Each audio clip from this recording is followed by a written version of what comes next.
কেমন আছো তোমরা সবাই বলো। তো আমরা আজকে আলোচনা করব ক্লাস 12 এর first chapter reproduction in organisms এর লেকচার 6 নিয়ে। তো সেখানে আজকে আমরা সেক্সুয়াল রিপ্রোডাকশন শুরু করব। এতদিন আমরা আসেক্সুয়াল রিপ্রোডাকশনে ছিলাম, ভিডিওগুলো দেখে নিও। এবার আমরা সেক্সুয়াল রিপ্রোডাকশন স্টার্ট করছি। তো সেক্সুয়াল রিপ্রোডাকশনে আমরা মূলত আজকে reproductive phases in plants and animals নিয়েই কথা বলবো। চলো শুরু করা যাক। ওকে, সো সবার আগে যেটা সেক্সুয়াল রিপ্রোডাকশানে আমরা বলবো সেটা হচ্ছে যে সেক্সুয়াল রিপ্রোডাকশানে কিন্তু to parents are involved. Generally exceptions আলাদা রয়েছে।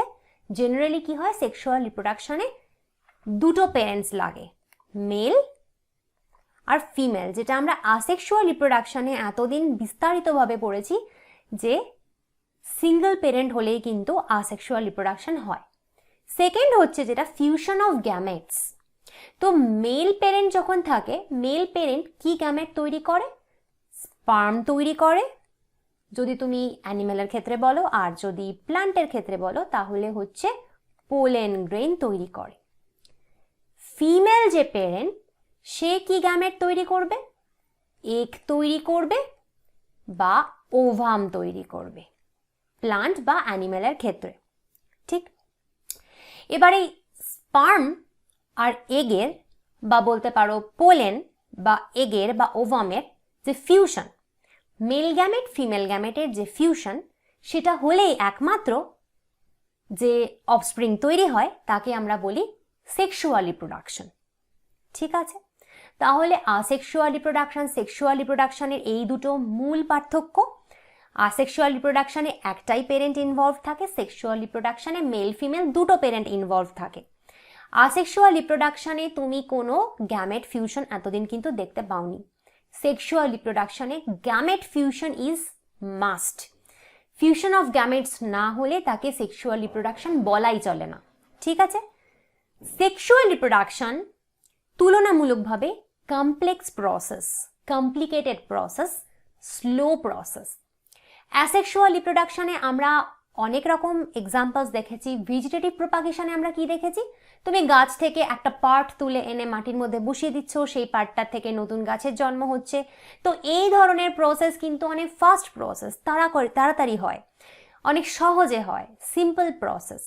কিন্তু সেক্সুয়াল রিপ্রোডাকশন অনেক বেশি স্লো প্রসেস আর কমপ্লিকেটেড প্রসেস।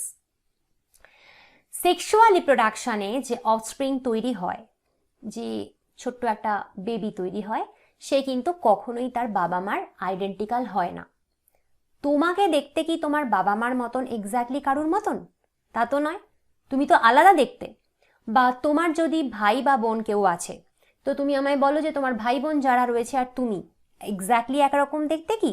তা তো নও। Twin is different. টুইন কেন হয়, কিভাবে হয়, সেটা আমরা হিউম্যান রিপ্রোডাকশনে পড়বো। এক্সেপশনসের কথা সবসময় ভাববে না, জেনারেলটা ভাববে। তো offspring are not identical to the parents or amongst themselves.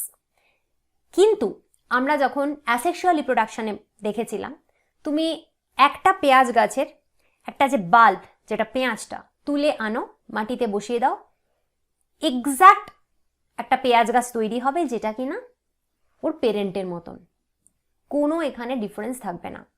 কিন্তু সেক্সুয়াল রিপ্রোডাকশনে সবসময় অফস্প্রিংরা আলাদা হয় বাবা মায়ের থেকে, আর নিজেদের মধ্যেও ভাই বোনেরাও আলাদা হয়। তার মেইন কারণ হচ্ছে গ্যামেট ফর্মেশন যখন হয়, এগ বা স্পার্ম যখন ফর্মেশন হয়, সেটা কি করে হয়? মিওসিস। এই মিওসিস হচ্ছে এমন একটা সেল ডিভিশনের প্রসেস যেখানে হয় রিকম্বিনেশন। রিকম্বিনেশন নামটা দেখে এসব ভেবে ভয় পেয়ে পালিও না। আমরা সেল ডিভিশন ডিটেলে পড়বো। মাইটোসিস মিওসিসের কোনো কনফিউশন কোনো দিন তোমার আর জীবনে থাকবে না, সেটা আমরা সেল ডিভিশন চ্যাপ্টারে গিয়ে পড়বো। আপাতত এত বোঝার দরকার নেই, এইটুকু বোঝো যে মিওসিস হয়ে তৈরি হয় এগ আর স্পার্ম। মিওসিস হলে কি হয়? ভেরিয়েশন হয়। এই ভেরিয়েশনটা আনার জন্য সেক্সুয়াল রিপ্রোডাকশন জরুরি।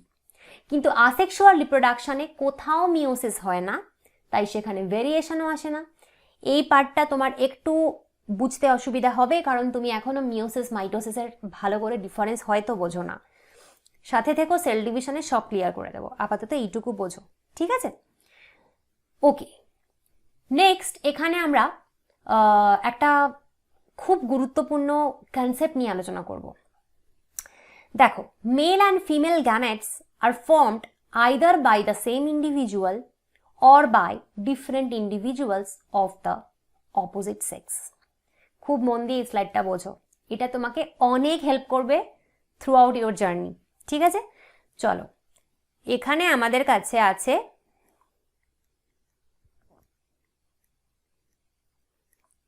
কানু ভাই, ঠিক আছে? কানু ভাই আছে, আর আমাদের কাছে আছে কানু ভাইয়ের বউ,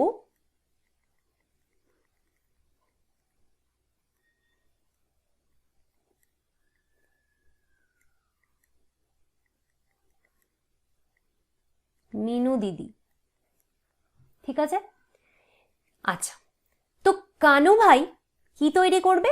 কানু ভাই তৈরি করবে স্পার্ম। আর মিনু দিদি কি তৈরি করবে? এগ, ঠিক আছে?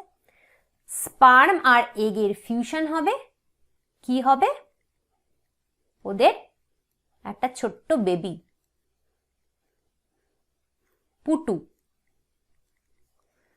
তাহলে কানু ভাইয়ের স্পার্ম আর মিনু দিদির এগ থেকে তৈরি হলো পুটু।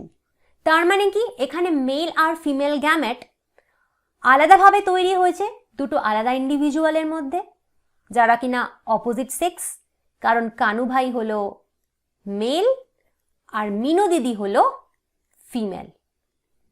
তো এটা আমরা সবাই জানি, এই অবধি আমরা বুঝি। কিন্তু এখানে আমাদের আরেকটা জিনিস বুঝতে হবে, কোনো কোনো অর্গানিজম হয় বাইসেক্সুয়াল, যাদেরকে আমরা কি বলি? হার্মাফ্রোডাইটও বলি, তাই তো? বাইসেক্সুয়াল বা হার্মাফ্রোডাইট বা মোনোএশিয়াস, তিনটের মানে কিন্তু এক। তো এখানে এই যে অর্গানিজমগুলো, এরা কি করে? মেল আর ফিমেল যে গ্যামেট সেটা তৈরি হয় সেম অর্গানিজমে, সেম বডিতে। তো আমরা দুটো এক্সাম্পল এখানে দেখব। একটা হলো টেপওয়ার্ম, আরেকটা হলো আর্থওয়ার্ম, ঠিক আছে? আগে আমরা টেপওয়ার্মটা দেখি। ধরো রয়েছে তোমার কাছে এটা একটা টেপওয়ার্ম। তুই টেপওয়ার্ম কি করবে? টেপওয়ার্মের বডিতে তৈরি হবে স্পার্ম প্লাস এগ, ঠিক আছে? আমি এখানে আঁকি একটা আর্থওয়ার্ম। আর্থওয়ার্মের বডিতেও তৈরি হবে স্পার্ম প্লাস এগ, দুজনেই হার্মাফ্রোডাইট, তাই এই জিনিসটা হবে। এবার একটা মজা আছে, মজাটা হলো টেপওয়ার্মের বডিতে যে স্পার্ম আর এগ তৈরি হচ্ছে, এরা এই সেম যে পেরেন্ট টেপওয়ার্মটা রয়েছে এর বডিতেই এদের ফিউশন হবে। তার মানে কি, সিঙ্গেল পেরেন্ট যার বডিতেই এই স্পার্ম আর এগের ফিউশন হয়ে জাইগোট তৈরি হবে, ঠিক আছে? এরম ফার্টিলাইজেশন হলে একে আমরা বলি সেলফ ফার্টিলাইজেশন। সেলফ ফার্টিলাইজেশন মানে কি? সেম বডিতে এগ আর স্পার্মের ফিউশন হলো, যে এগ আর স্পার্ম দুটোই কিন্তু এই বডিটাতেই তৈরি হয়েছিল। এইবার তুমি হয়তো ভাবছো এই সেম জিনিসই আর্থওয়ার্মের বডিতেও হবে। না, আর্থওয়ার্মের বডিতে কি হবে দেখো। আর্থওয়ার্ম যদিও হার্মাফ্রোডাইট, যদিও বাইসেক্সুয়াল, যদিও একটা আর্থওয়ার্মই, একটা কেঁচোই স্পার্মও তৈরি করতে পারে, এগও তৈরি করতে পারে, কিন্তু এই সেলফ ফার্টিলাইজেশনটা এর বডিতে হবে না। এর বডিতে কি হবে দেখো, এখানে আরেকটা কেঁচো রয়েছে, দুটো কেঁচো রয়েছে, ঠিক আছে? কেঁচো নাম্বার 1, কেঁচো নাম্বার 2। তো কেঁচো নাম্বার 1ও তৈরি করেছে স্পার্ম এগ, কেঁচো নাম্বার 2 ও তৈরি করবে স্পার্ম এগ। কি হবে, কেঁচো নাম্বার 1 এর থেকে স্পার্ম কেঁচো নম্বর 2 এর বডিতে গিয়ে কেঁচো নম্বর 2 এর এগকে ফার্টিলাইজ করবে। ঠিক আছে, আবার কেঁচো নম্বর 2 এর যে স্পার্ম সেটা আসবে কেঁচো নম্বর 1 এর এগকে ফার্টিলাইজ করতে। বোঝা গেল ডিফারেন্সটা? এখানে বোঝা গেল টেপওয়ার্মের সাথে কেঁচোর। এই ফার্টিলাইজেশনকে আমরা বলবো ক্রস ফার্টিলাইজেশন। ক্রস ফার্টিলাইজেশন কেন? ক্রস ফার্টিলাইজেশন মানে একটা কেঁচোর স্পার্ম আরেকটা কেঁচোর এগকে ফার্টিলাইজ করবে। সেম বডিতে ফার্টিলাইজেশন কিন্তু হচ্ছে না। ঠিক যেমন কানু দাদা মিনু দিদির হয়েছিল, ঠিক তেমনই কিন্তু এইখানে হচ্ছে। ডিফারেন্সটা কি?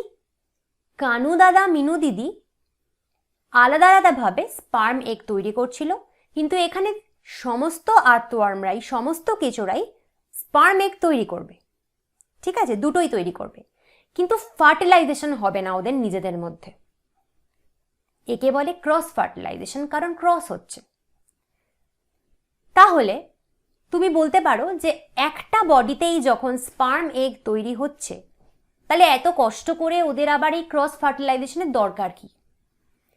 এর দরকার আছে, কারণ যখন সিঙ্গেল বডি স্পার্ম এগ দুটোই তৈরি করছে এবং সেই স্পার্ম এগের ফিউশন হচ্ছে, সেই ফিউশন হওয়ার পরে জাইগোট তৈরি হয়ে যে বেবিরা তৈরি হচ্ছে, তাদের মধ্যে ভেরিয়েশন কোত্থেকে আসছে, তাই না?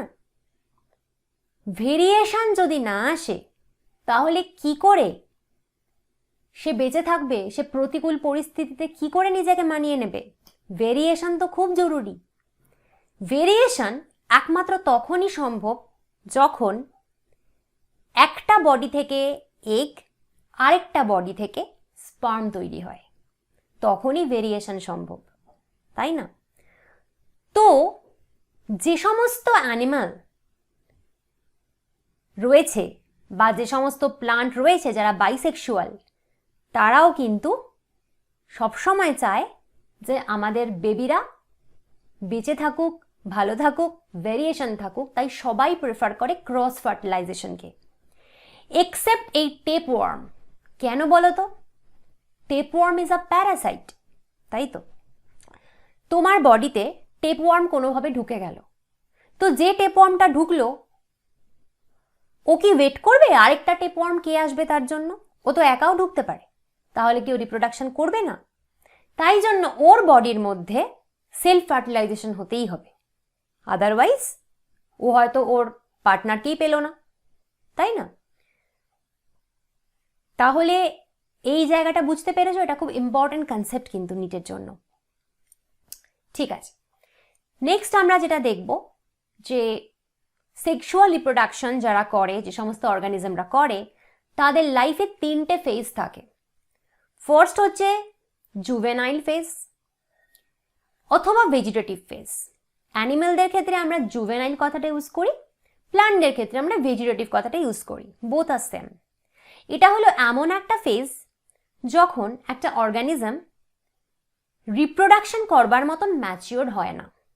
ঠিক আছে, তুমি যখন ছোট ছিলে, অ্যাডোলেসেন্স পিরিয়ড আসেনি, বয়ঃসন্ধি আসেনি, তার আগে অবধি তুমি কিন্তু রিপ্রোডাকশন করতে পারতে না, তো তুমি ছিলে জুভেনাইল ফেজে। যখন তোমার বাড়িতে একটা ছোট্ট গাছ এনে লাগাও, চারা গাছ থাকে, ওতে কিন্তু ফুল হয় না, ও ভেজিটেটিভ ফেজে বিলং করে। তখন একটা টাইমের পরে আমরা অ্যানিম্যালরা বা প্লান্টরা রিপ্রোডাকশন করতে এলিজিবল হই, সেই ফেজটাকে বলে রিপ্রোডাক্টিভ ফেজ। গাছে ফুল হয়, সেটা ওদের রিপ্রোডাক্টিভ ফেজ। আর অ্যানিম্যালেও এরম রিপ্রোডাক্টিভ ফেজ আসে, আমাদের মানুষদের অ্যাডোলেসেন্স পিরিয়ড, বয়ঃসন্ধি আসে, তারপর আমাদের রিপ্রোডাক্টিভ ফেজ শুরু হয়। লাস্ট ফেজ আসে আমাদের লাইফের ম্যাচিওর ফেজ অর সেনাইল ফেজ। অ্যানিমেলের ক্ষেত্রে আমরা ম্যাচিওর অর সেনাইল কথাটা ইউজ করি, প্লান্টের ক্ষেত্রে আমরা ইউজ করি সেনেসেন্ট ফেজ। এটার একদম মানে হচ্ছে বুড়ো হয়ে যাওয়া। তো আমরা অ্যানিমেলরাও একটা এজের পরে আর রিপ্রোডাকশন করতে পারি না। যদিও মেল অ্যানিমাল যারা রয়েছে তারা সবসময় ব্লেসড থাকে, তারা জীবনের অনেকটা সময় অবধি রিপ্রোডাকশন করতে পারে, কিন্তু ফিমেলরা তো একটা টাইমের পরে আর রিপ্রোডাকশন করতে পারে না।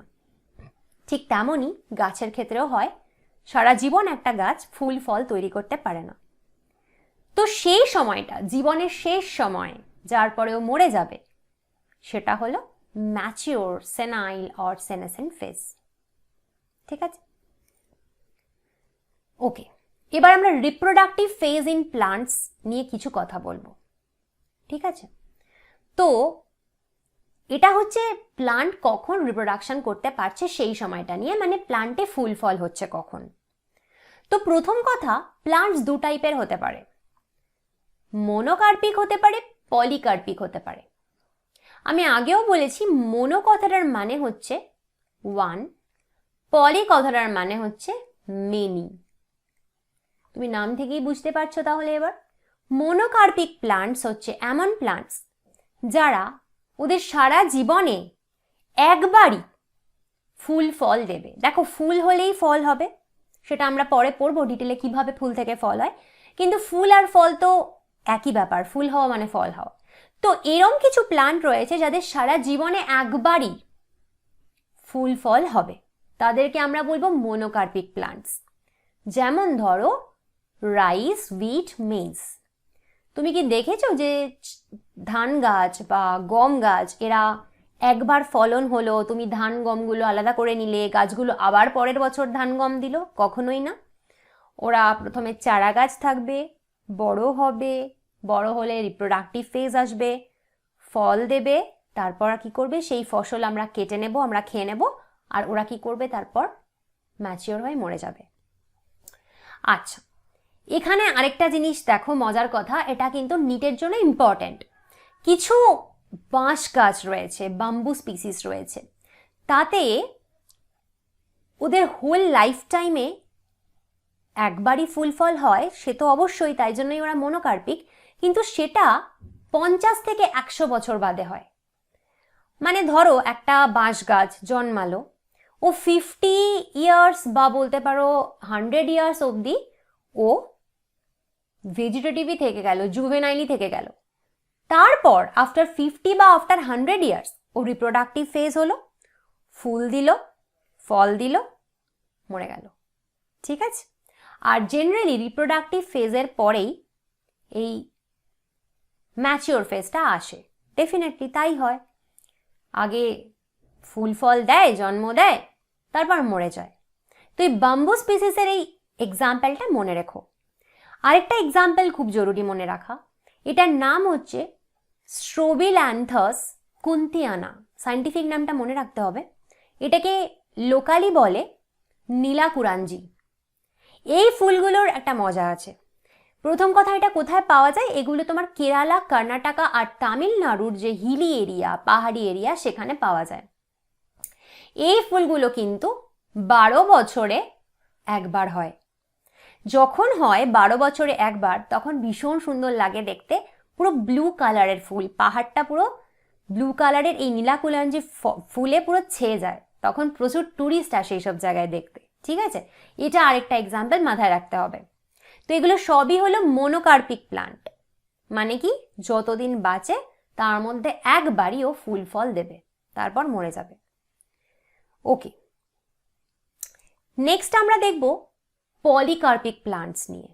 তো পলিকার্পিক প্লান্টস মানে এরা হচ্ছে এমন প্লান্ট যারা যতদিন বেঁচে থাকে সারা জীবনে বেশ কিছুবার ফুল ফল দেয়। ঠিক আছে, বেশ কিছুবার ফুল ফল এরা দেবে। তো এদের দু রকমের টাইপ হয়, পেরেনিয়াল হয়, সিজনাল হয়। ওকে, তো এই পেরেনিয়াল আর সিজনাল নিয়ে আমরা এবার দেখি। তো পেরেনিয়াল হচ্ছে এরা সারা বছর ধরে ফুল ফল দেবে। ঠিক আছে, যেমন ধরো তোমার লেবু গাছ বা পাপায়া গাছ। পাপায়া গাছ মানে যেটা পেঁপে গাছ, এটা তোমরা সবাই দেখেছো। পেঁপে গাছের দিকে তাকাবে, যাদের বাড়িতে পেঁপে গাছ আছে বা যারা গ্রামের দিকে থাকো, দেখবে পেঁপে গাছে সারা বছরই পেঁপে হচ্ছে। পেঁপে এমন একটা ফল যেটা সারা বছর পাওয়া যায়। তো এরা কি হয়, সারা বছর তোমাকে ফল দেয়। ঠিক আছে, ওকে। আর সিজনাল ফ্রুটে কি হয়, এরা একটা পার্টিকুলার সিজনেই তোমাকে ফলটা দেবে। যেমন ম্যাঙ্গো, জ্যাকফ্রুট, অ্যাপেল, আম, কাঁঠাল, এগুলো কি তুমি সারা বছর পাও? এগুলো গরমকালে পাই আমরা, জামাই ষষ্ঠীর সময় আম কাঁঠাল পাকে। তাহলে এগুলো হচ্ছে বেশ কয়েকবার দেবে। একটা আম গাছ যত বছর বাঁচে প্রতি বছরই ও আম তৈরি করে, বা একটা কাঁঠাল গাছ যত বছর বাঁচে প্রতি বছরই ও কাঁঠাল তৈরি করে, কিন্তু একটা পার্টিকুলার সিজনে। তাই এরা হলো সিজনাল ফ্রুট। এবার যদি তোমাকে আমি মোনোকার্পিক আর পেরিনিয়াল আর সিজনাল পলিকার্পিকের একটা ছোট্ট চার্ট করে দেখাই, তোমার দেখো বুঝতে সুবিধা হবে। ধরো আমি আগে বলছি মোনোকার্পিক, যেটা আগে বোঝালাম। তো এক্ষেত্রে কি হবে, ধরো একটা গাছ যেটা ধরো 1 বছর বাঁচে, 1 ইয়ার লাইফ স্প্যান। ঠিক আছে, তো ধরো আমি 2022-এ একটা পার্টিকুলার ধান গাছের সম্পর্কে বলছি। তো January, February, March, April, May, June, July, August, September, October, November, December, এই 12 মাসের মধ্যে ধরো জানুয়ারি থেকে এপ্রিল এটার ভেজিটেটিভ ফেজ। মানে কি, মানে গাছটা এখনো রিপ্রোডাক্টিভ অ্যাকশন শুরু করতে পারবে না। মে থেকে ধরো অক্টোবর ওর রিপ্রোডাক্টিভ ফেজ, মানে কি রিপ্রোডাকশন হবে, এই সময় ফ্রুট তৈরি হবে। নভেম্বর, ডিসেম্বরে ম্যাচিওরেশন ফেজ, মানে কি নভেম্বর ডিসেম্বরে ও বুড়ো হয়ে যাবে, ওল্ড এজ, তারপরেই ও মরে যাবে। তো এই হলো মোনোকার্পিক প্লান্টের লাইফ স্প্যানের জাস্ট একটা এক্সাম্পল। এবার যদি ঠিক এইভাবে আমরা পেরিনিয়াল আর সিজনাল ফ্রুট দেখি, দেখো এরা বেশ কিছু বছর ধরো বাঁচছে। তো আমি এখানে 2016 থেকে একটা হিস্ট্রি নিই, 16, 17, 18, 19, 20, 5 বছরের আমি একটা হিস্ট্রি নিই। ঠিক আছে, যারা পেরিনিয়াল এদের ধরো 2016-তে ওকে তুমি চারা গাছ লাগিয়েছিলে, মানে ভেজিটেটিভ ফেজ, তখন ও রিপ্রোডাকশন করতে পারতো না। 17, 18, 19-এ ধরো এটা একটা পাপায়া গাছের এক্সাম্পল, 17, 18, 19-এ ছিল ওর রিপ্রোডাক্টিভ ফেজ। তার মানে 17, 18, 19 3 বছর কন্টিনিউয়াস তুমি ফ্রুট পেয়ে গেছো। 20 সালে দেখলে ও আর কিচ্ছু ফ্রুট দিতে পারছে না, এটা ওর ওল্ড এজ, তারপরে মরে যাবে। এবার দেখো সিজনাল ফ্রুটে কি হয়। এখানে ধরো আমি একটা এক্সাম্পল নিলাম ম্যাঙ্গো। তো তাতেও কি হলো, 2016-তে ছিল এটা ওর ভেজিটেটিভ ফেজ, ঠিক যেমন পাপায়ার ছিল ভেজিটেটিভ ফেজে, কোনো ফুল তৈরি করবে না, ফল তৈরি করবে না। 17, 18, 19-এ ডেফিনেটলি ও রিপ্রোডাক্টিভ ফেজ, ঠিক আছে, কিন্তু 17, 18, 19-এর 3 বছরই ও ধরো এপ্রিল থেকে জুন অবধি ফুল দেয় বা ফল দেয়। ঠিক আছে, তাহলে 17, 18, 19 3 বছর ধরেই কিন্তু রিপ্রোডাক্টিভ ফেজ চলছে। তুমি আবার ভেবো না যে ফল দেওয়ার পরে বুড়ো হয়ে যাচ্ছে, 3 বছর ধরেই রিপ্রোডাক্টিভ ফেজ কন্টিনিউয়াস চলছে, কিন্তু তুমি যে ফলটা হাতে পাচ্ছ সেটা ওর এপ্রিল থেকে জুনে পাচ্ছ, কারণ সেই সময়ই ও ফলটা তৈরি করছে। ঠিক আছে, কিন্তু ফেজটা চলছে 3 বছর। তারপর 2020-তে ও ওল্ড হয়ে গেল, কোনো ফুল ফল আর তৈরি করলো না, মরে গেল। এবার ক্লিয়ার হয়েছে? ওকে, নেক্সট আমরা দেখব রিপ্রোডাক্টিভ ফেজ ইন অ্যানিমালসে। তো অ্যানিমালসের রিপ্রোডাক্টিভ ফেজ দু রকম ভাবে হতে পারে। একটাকে আমরা বলি মেনস্ট্রুয়াল সাইকেল, আরেকটাকে আমরা বলি ইস্ট্রাস সাইকেল। তো মেনস্ট্রুয়াল সাইকেল মেইনলি প্রাইমেটে হয়, ঠিক আছে। প্রাইমেট হচ্ছে এমন ম্যামেল, যেমন এক্সাম্পল অ্যাকচুয়ালি অনেক হয়, কিন্তু তোমাদের অনেক জানার দরকার নেই। অ্যাকর্ডিং টু এনসিইআরটি বা অ্যাকর্ডিং টু নিট তোমাদের 3টে এক্সাম্পল জানতে হবে যারা মেনস্ট্রুয়াল সাইকেল করে বা যারা প্রাইমেট: হিউম্যান, মাঙ্কি আর এপ। এই 3টে এক্সাম্পল অবশ্যই মনে রাখবে, ঠিক আছে। তো এদেরকে আমরা প্রাইমেট বলছি, এরা হচ্ছে ম্যামেলের একটা গ্রুপ। ম্যামেলের আরেকটা গ্রুপ আছে যাদেরকে আমরা নন প্রাইমেট বলি। নন প্রাইমেটে তো গরু, ছাগল, কুকুর, বিড়াল, শুয়োর সবাই হচ্ছে নন প্রাইমেট, ঠিক আছে। তাহলে দুজনেই কিন্তু ম্যামেল, কিন্তু দুজনের রিপ্রোডাক্টিভ ফেজ একটু ডিফারেন্ট। তো মেনস্ট্রুয়াল সাইকেল নিয়ে ডিটেলে আমি আজকে পড়াবো না। মেনস্ট্রুয়াল সাইকেল নিয়ে ডিটেলে তুমি পড়বে হচ্ছে হিউম্যান রিপ্রোডাকশনে, যেখানে আমি ফুল মেনস্ট্রুয়াল সাইকেল পড়াবো। আপাতত এইটুকু জানো, যেমন আমরা প্লান্টে দেখলাম যে প্লান্ট কখন রিপ্রোডিউস করে, তেমনি অ্যানিমেলও তাই। অ্যানিমেল প্রথমে জুভেনাইল ছিল, জুভেনাইল ফেজে কোনো রিপ্রোডাকশন হয় না, তারপর রিপ্রোডাক্টিভ ফেজে প্রবেশ করলো। ওই রিপ্রোডাক্টিভ ফেজটুকুতেই একটা অ্যানিমাল রিপ্রোডাকশন করতে পারে, তারপর ম্যাচিওর হয়ে বুড়ো হয়ে গেল, তখন আর কোনো রিপ্রোডাকশন হবে না। তো এই যে রিপ্রোডাক্টিভ ফেজটা, সেটারই দুটো পার্ট হচ্ছে মেনস্ট্রুয়াল সাইকেল আর ইস্ট্রাস সাইকেল। আরো ভালোভাবে বলতে গেলে বলা উচিত সেটারই দুটো টাইপ, মেনস্ট্রুয়াল সাইকেল আর ইস্ট্রাস সাইকেল। তো মেনস্ট্রুয়াল সাইকেলে আমরা এটুকু জানি, female bleeds through the vagina. Oestrus সাইকেলের যে ম্যামেলরা রয়েছে, দে ডু নট ব্লিড, ঠিক আছে।